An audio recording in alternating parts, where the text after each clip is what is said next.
How to log into Johnson & Johnson Career. Hi guys, it's Mikran from Tech Basics. Hope you guys all are fine. Today I'll be guiding you how to log into Johnson & Johnson Career.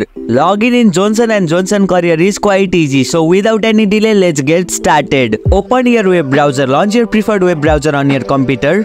Visit Johnson & Johnson Career. Type Johnson & Johnson Career, login into the address bar of your web browser and press enter. Click on the second link. It will take you directly to the login page. Enter your credential. On the login page, you'll typically see fields to enter your username and your password. Input the username associated with your Johnson & Johnson Career in the designated field. Then enter your password in the provided field. If you have forgotten your password, click on forgot your password. And if you don't have an account yet, click on new user. Click on login. After entering your credential, click on the login button to proceed. Verify if necessary. Depending on your account setting, you may need to complete a verification step. This could involve entering a verification code sent to your email or phone number. Access your account. Once logged in, you should have access to Johnson & Johnson Career profile. Here you can explore job opportunities, apply for position, update your profile information and perform other relevant tasks. That's it, you have logged in successfully. If you liked our video, press the thumbs up and share button. If you have any question, comment down below and don't forget to subscribe the channel for more tutorials.